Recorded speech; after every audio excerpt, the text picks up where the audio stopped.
Here's a question regarding meat. I agree with the whole 3 or 4 kilos per body weight of meat is extreme and PTs need to pull their head in and stop being gurued. But can I play devil's advocate for a second? What are your thoughts on the usual rebuttals to this sort of data? That being the relevance of epidemiological studies. There's no studies done on organic meat. What about fibre intake? The quality of red meat in Europe and the UK sucks in general. When weighing up the risks of consuming red meat against, say, smoking, drinking, taking prescription drugs, environmental toxicity, it hardly seems risky. I'm curious as to your response, as I respect your opinion highly.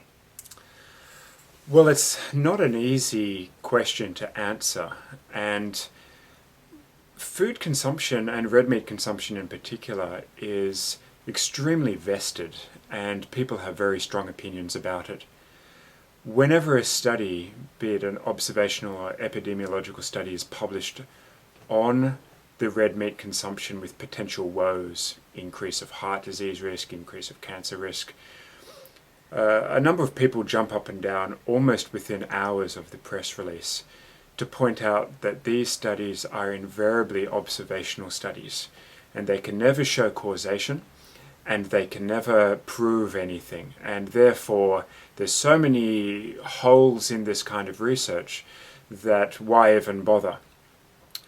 But the issue here is not that it's an observational studies and it's only observational studies that we have, or all the studies have been done on processed meats or non-organic meats or non-grass-fed meats. There's actually quite an enormous body of literature looking into this, such that the World Cancer Research Fund has a position stand on it. And this includes research from all over the world and not just research that is done on cancer or heart disease and red meat consumption in the UK or America. And the working group, the Cancer Fund, in this particular occasion recommends that adults don't consume more than 500 grams of red meat per week. And that's per week, that's not per day.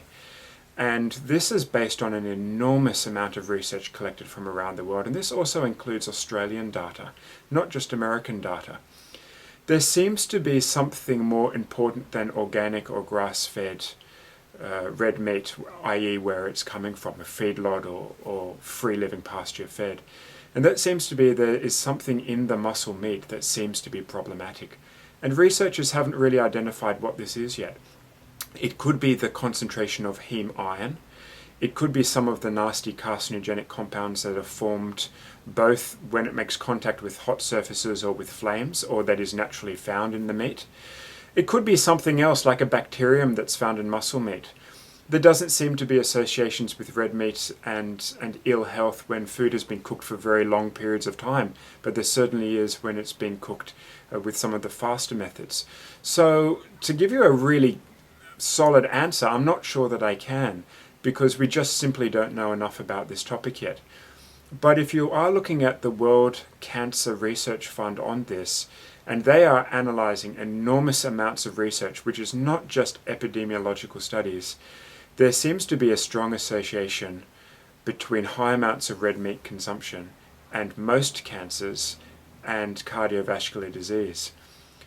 So until more research is done in this area, I think that we would be unwise to just dismiss out of hand studies that are appearing frequently with one statement to say it's either an observational study or it's not based on grass-fed organic meat, because I think that the problems are actually exceeding or not potentially relating to whether it is grass-fed or whether it's come from a feedlot.